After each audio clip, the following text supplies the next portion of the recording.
step by step. Добрый вечер.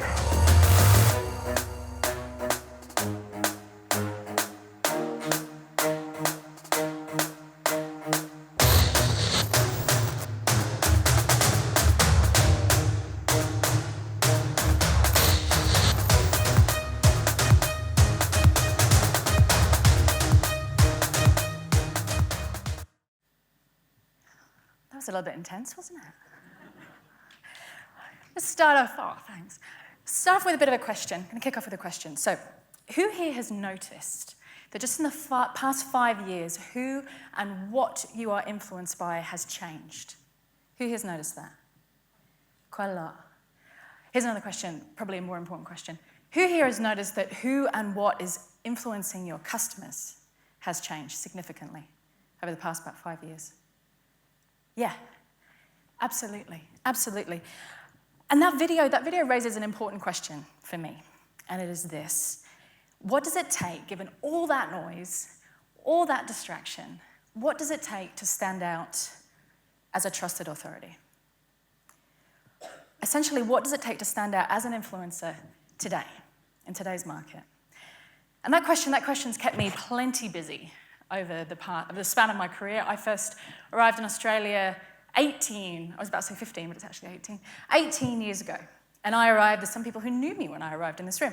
I arrived with a backpack full of very inappropriate clothes for 40-degree weather, 3 woolly hats, not even joking, 3 woolly hats. And during that period of time, no one was talking about influence. No one was talking about thought leaders, no one was talking about trusted authorities, certainly no one was talking about lolcats. It just didn't exist. And now it feels like, if you're anything like me, it just feels like it's everywhere. During that period of time, I, with a co-founder, we set up a talent management agency for thought leaders. And basically what we did was we represented, we promoted, we amplified, we developed speakers, authors, CEOs, media personalities, both here and we had offices in the USA. And many of the brilliance of which you would have seen on this stage and you would have seen on many other stages. And during that time, we had to get really good at this question. We had to nail this question. We had to be able to break it down, decode it, rebuild it back up again, scale it, replicate it again and again here and in the USA. We also had speakers based in Europe. So we had to get really good at it. So essentially, I've just spent nearly 2 decades just answering that one question. Which doesn't sound like a lot to do with my time. But I was busy, I promise. And we did get some answers. I'd like to think we got pretty good at it. But before I share those with you, I want to do a quick pop quiz. I'm going to do a pop quiz. Can anyone tell me who that is? Oh, come on, it's the first one. No one? All right, who's that? Zofra. Who's this?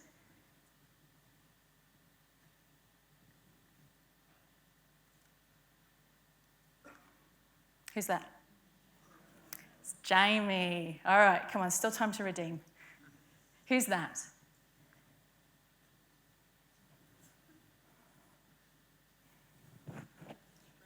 Richard Branson. Last one. Who's that? Anyone know? Okay, finally. Who's that? Steve Jobs. All right, that was horrific. Just by the way. let me go through this with you. So the first person you saw, her name is Susan Wojcicki. Now, Susan Wojcicki is the CEO of YouTube. Now, that makes her the most powerful woman in media today. And yet none of you knew who she was. The next person you saw is Michael Brass. Now, Michael Brass is the most celebrated chef in the world today, as voted by his peers. And none of you knew who he was. The next was my favorite person on the planet. Who here shops at Zara? There's a bunch of guys in the audience going, oh. Zara, that's Amancio Ortega, even sounds sexy. Amancio Ortega. Amancio Ortega is the CEO and founder of Zara. He is worth $70 billion, which makes him the most successful businessman on the planet, not including people that work in finance. $70 billion. Richard Branson, he's down here at billionaire poverty level, just with $3 billion, he barely afford cornflakes. The next one, him, He's the reason we're all here, or one of the main reasons we're all here. That's Tim Berners-Lee. He invented the internet. Invented the internet. And you don't know who he is. And so why is that? Why is that? And that tells me a lot. As someone that works in my field, it tells me a lot, first of all, about what influence isn't. Influence isn't years in the game. It's not how long you've been doing this. It's not tenure. Influence isn't dollars in the bank. It's not how much money you have. It's not the size of your marketing budget. And probably most importantly, influence isn't force. It is not force. It is not aggression. It is not being an extrovert. And so if those are the things that it isn't, what is it? What is influence? Now, this is where I come to you. This is like a full contact sport. What is influence? All those people who you recognize, what do they have in common? Just shout some out for me. Personal brand, presence, vision, ideas. What else have we got? Opinions. I thought you said obedience. So I was like, no, not really. Opinions, yes. And one more. Strong personalities. Yes. Yes to all of those. But what I want you to do is I want you to take it up a level. I want you to elevate it. And I want to put it to you that all those people you just recognized, they have leveraged what I would call a new age of influence. And in this new age of influence, we are now able to connect, engage, and mobilize en masse in terrifyingly short periods of time. You can literally go from a nobody to a somebody in 24 hours or less, in 280 characters or less, and mobilize millions of people along the way. Now, you better be good when you get there. You'd better deliver on your promises, but that potential exists now. And it is the first time it has existed in, I would say, the whole of the human race. We have never had that potential before. We have never had that opportunity. And so what has changed? So what's changed? Anyone, any ideas what's changed? Technology? Yes, absolutely. Digital has changed. Digital has changed the game. And you might be a little bit like me and just be a bit tired of hearing people say, digital has changed the game. And I get it. But in my industry, digital has absolutely changed the game. You want your own TV show now. Go start a YouTube channel. 1 billion hours gets watched every single day. It'll take you 2 minutes or less to start your own TV show. You want your own radio show, get a podcast. It'll take you 5 minutes to set it up. You want your own newspaper, start a blog. You saw how many blogs were written last night. The game of attention has changed now. And I think that makes it one of the most exciting times to be in business, but also, in many ways, one of the most confusing times to be in business. We now have a level of potential at our fingertips as salespeople, as leaders, as business owners that we have never had before to cut through the noise. Who can tell me who that is? Yeah. Who here doesn't want to admit that they know who that is? You're right, yeah. It's the Biebs. Everybody knows who that is. It's the Biebs. Now, Justin Bieber, on one social channel, bear in mind, there's about 52 now, last time I checked. One social channel, Twitter, he has 100 million followers. Barack Obama, 90 million followers. Donald Trump, 50 million followers. But here's what's interesting. CNN have 40 million followers. And so if the Biebs wanted to get an idea out there, sell a product, start a movement, at 2 a.m., sat off the coast of Italy somewhere on his massive yacht, if he wanted to do that, he could get out there faster than CNN, and possibly with more engagement. And again, that has never existed before. Now, for some of you, you probably don't want to be a teenage pop sensation, I'm guessing. Okay, there was a few people nodding. Okay, you come find me afterwards. We'll put a plan together for you. For those of you who are interested in business, this is more interesting. 96%. 96% of every single thing you look at online, everything you're influenced by, everything you read, everything you consume, and you spend 8.5 hours a day consuming it, by the way, and your children spend 10.6. 96% of it is unbranded. Now, that's just a really fancy way of saying that it comes from a human being and not a brand. And yet we spend as a global industry, we spend $50 billion a year on marketing and advertising. And no one's looking. Like if you think about what you scrolled through this morning, does that feel about right? 96% of what you read, what you engaged with was human beings. And so what has happened is that the digital world has enabled us basically just to follow our most basic human driver, and that is to be influenced by, follow, and engage with other people. Human beings follow human beings. We don't follow brands. Now, brands are still vitally important, but what gets the attention is the human now. And so where does that leave us? That leaves us with untapped potential. That leaves us with a huge opportunity to become the influence of our space, become the human being that people follow in our space. So we did break it down, what becomes an influencer. We broke it down into 6 key areas. Now, I'm going to cover 3 with you, like lightning, today. So you ready? Ready? Good. All right, number 1, clarity. If you're going to own a space, you better get absolutely crystal clear about what space you want to own. Now, when I first started out, you could own what's called a macro space. And a macro space is just a big way of saying a huge area. You could become the guru of leadership, you could become the guru of finance, you could become the guru of real estate. Now, those days don't exist anymore. There's too much noise, too many platforms, too many people on those platforms. Now, if you want to stand out, you need to become what's called a micro-authority. Hyper specialization. Micro-authorities get, on average, 4 times more engagement than macro-authorities. So, I'm going to do a bit of a social experiment. Have you all got your phones nearby? Of course, you all got your phones nearby. You got your phones nearby? All right, I want you to turn to the person next to you. Can you give them, like, a super creepy smile? Just the creepiest smile you've got. You're about to stalk them, so I'd give them a creepy smile. Yeah, that'll do. All right, just grab what I want you to do is I want you to grab their name, and then I want you to Google them. I want you to Google them, and then I want you to discuss. I'm going to give you a minute. I want you to discuss what you found with each other. Give you a minute if we could pump up the music. All right, I'm going to bring you back. Okay, so I love the results of this. Who here was like just chuffed with what the person found? Was like, yeah, that nails it. There's only 1 hand, 2 hands.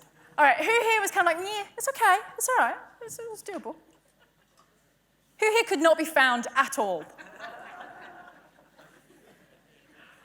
There's 1 hand at the back.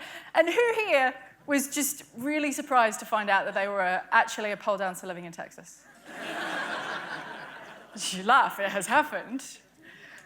So why did we do that? Why did I get you to do that? I got you to do that because 50% of our decisions are made via that now. We call it Google stalking. We Google stalk each other. If you apply for a job, if you try and get a new client, if you reach out to anybody, they're going to check you out first. Now, that sounds obvious, but it had better be absolutely crystal clear what space you own if you're going to have cut-through.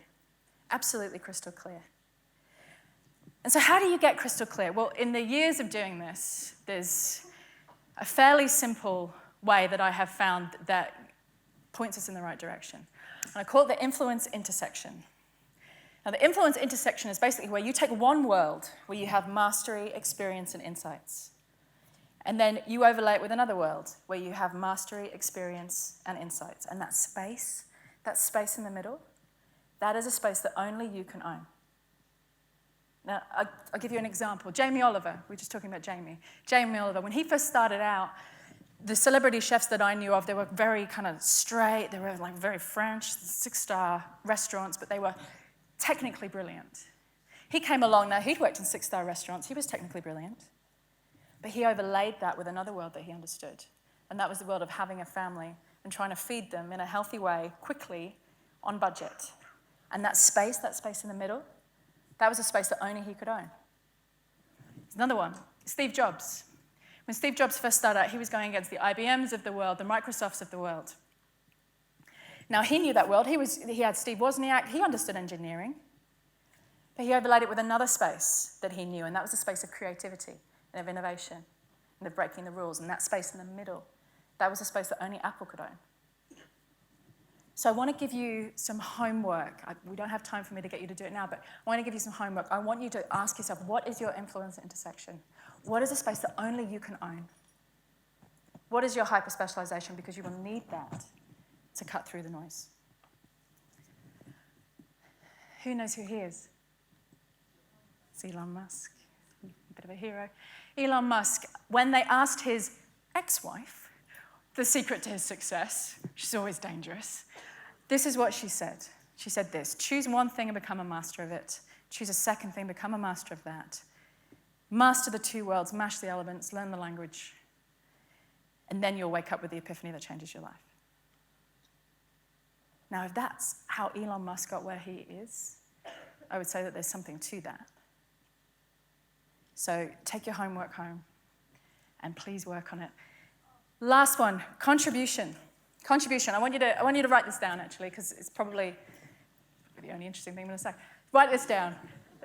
It's the future belongs to those that out-contribute, not those who outspend their competitors. Future belongs to those that out-contribute and not those that outspend their competitors. Now, why is that?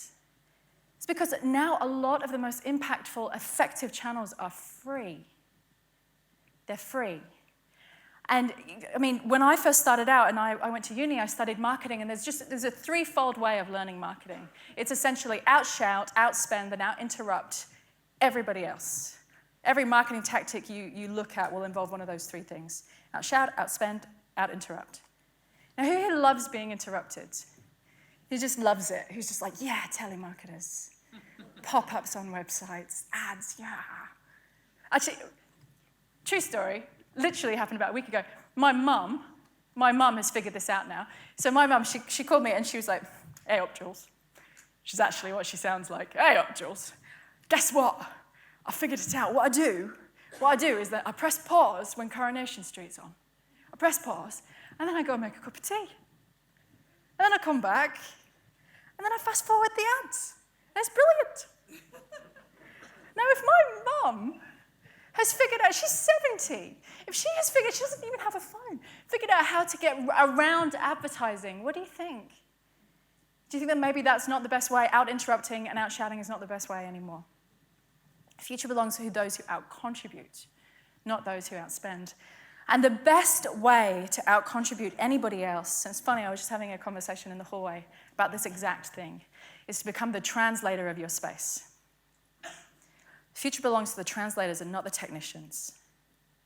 We have more than enough information. We have way too much information. You can literally make a hydrogen bomb from a video on YouTube. It's terrifying. So we are not short on information. What we are short on is we are short on translators. We are short on people who can go out to the fringes, to the places where you and I have neither the bandwidth, the time, the energy, or the experience to go, and bring it back and translate it for us in our language in easy-to-digest bites. That's what we need, more translators. And it's the translators that get the cut through. Now, I can promise you that if you look at anyone you follow religiously, either you follow them on Instagram, you follow their emails, wherever you follow them, I promise you that it's because they translate something important for you. And you can have a think about what that is, and it might give you some tools or some keys as to what you could translate for your audiences, either internally or externally. I'm going to share this with you. My daughter's 2 years old. And who has got kids? I know someone else asked. It's the majority of the room, yeah? Majority of the room. So for those of you whose journey with their children started in hospital, you'll recognize this. You know that moment when you leave hospital the first time and you're holding your child like out here, like lest anything should touch them. And if you're like me, you're waiting for somebody to come running out of the door when you leave the hospital and come up to you and be like, no. Like, you didn't actually think I was going to let you take that home, did you? Did you have any idea what you're doing? And I'd be like, no, actually, I got none. I had no idea what I'm doing. Like, do you have any food in the fridge? Like, no, because I ate all of it while I was pregnant. And so they don't come, which is still a miracle to me that they don't come. And you get this child home, and what's the first thing you do? What's the first thing you do? Change your nappy. Change a nappy. And I didn't realize, you might all know, I didn't realize that small humans come in a variety of different sizes. I thought there was just one size, baby. Apparently not. And so I get home, and true story, I've got no nappies that fit. And I'm exhausted, and I'm overwhelmed, and I'm very emotional, sleep deprived. And I put my clothes on, and I head out to the shops, and this is what I see. Just a wall of nappies. Just a wall of them, and I'm about to melt into a puddle. And then I see this. I don't know if you can see it. Who here can see Marta up there? Do you know Marta nurses, Marta hospitals? Now, Marta had been the translators of my world for the past year. I would go to their nurses with lists of things that I thought killed babies, and they'd be looking at them going, hats? Really? You've got hats on this list? Like, get rid of it, get rid of it, get rid of it, get rid of it, just throw it. Here are 3 things you need to focus on. For all the studies, all the research, here are the 3 things you need to know as a new mum. Not only that, but I would go in for an appointment, and they would say, look, you need to stop obsessing about this whole giving birth thing, which is tricky. And what you need to do is you need to start thinking about what's going to happen afterwards. You don't have any family here. Who's going to support you? How are you going to handle this? And I was like, Here's a number of a community nurse. She's not nice. You'll like her. She lives in your local area. Thank you. Go the next time. Okay, so, again, you need to stop worrying about the birth. What are you going to do about breastfeeding? Everybody finds that easy. Do you have any idea if you've got a plan? And I'd be like, no. Okay, here's a number of a lactation consultant. Lives in your area. She's lovely. Check her out. I suggest you make an appointment for about 6 weeks afterwards. Actually, I told this story at a real estate conference recently, and you should see it was just a bunch of male real estate agents going, lactation consultant? And there was one guy in the middle going, mm-hmm. Uh-huh. And the next thing they're like, so what about, how are you going to this? How are you going to, get that back together? I'm I don't know. Well, here's a number of a physio. Again, you'll like him. He's a nice guy. Make an appointment. They have become the translators of my world. They had followed me along the journey. They had out-contributed everybody else. I would have bought anything from them, anything. So whose nappies did I buy? Bought theirs. You need to become the translator of your space, the primary expert of your space. I'm gonna leave you with this one. Certainty. This is a huge topic, and it's one that I'm pretty passionate about. You'll notice through all of this, and anyone that knows me over all the years, that I never use the word confidence. I don't like it. I hate it. I think it's dangerous. There's too many people, too many bright, smart, brilliant people I talk to on a daily basis who are waiting for confidence, waiting for it to arrive. I'll do this when I am more confident. I'll put my hand up when I'm more confident. I'll write that blog when I'm more confident. I'll ask questions when I'm more confident. I'll disagree when I'm more confident. I'll take to the stage and make my opinions heard when I'm more confident. And I can promise you that confidence never, ever arrives. It's the wrong metric. Confidence is the result of showing up. Confidence is the result of doing it and doing it and doing it again. Don't wait for confidence. Confidence isn't the ingredients, it's the end result. What I would rather you focus on? I would rather you focus on certainty, because certainty is different. Have you ever been around someone that's certain? Certainty is a downward sensation. It's a gravity. It's when you own the space that you stand on. Confidence is different. Confidence is adrenaline. It's an upward sensation. I don't want confidence for you. I want certainty for you. I want gravity for you. So do not focus, please, on confidence. This is Bibiana. Bibiana has been my personal trainer probably for about 8 years, on and off. She is 5 foot and nothing. She's Chinese. She's a Muay Thai fighter. She looks fairly intense, but actually she's got one of the kindest hearts that I've ever come across. And she also lost all of her hair about 5 years ago due to alopecia. And in the fitness industry, that makes you stand out often in not such a great way. And she has taught me everything that I know, everything about showing up, about being match fit. Because the thing about match fit is you don't get match fit by showing up just for title fights. You get match fit by showing up again and again and again, and when you don't feel like it, and again, and when you get knocked over, and again. That's what makes somebody match fit. And the other thing, the second thing that she's taught me is you don't wait for the perfect set of circumstances or the perfect set of rules before you move. I was training with her, again, true story, training with her recently, and we were doing kicks, and I hate kicks. Doing kicks, and we were on grass, and I said to her, can we move to the cement because this is a little unsteady under my feet. I'm not feeling very confident. I think I'm going to fall over. And she said, no. No, we won't move to the cement because those who come out on top are not those who wait for the perfect set of circumstances. They're those who show up and they adapt. And so I would want that for you as well. If you're going to do all of the things that I've talked about today, I want you to show up. I want you to get match fit. Find areas where you lack confidence right now and certainty. Train.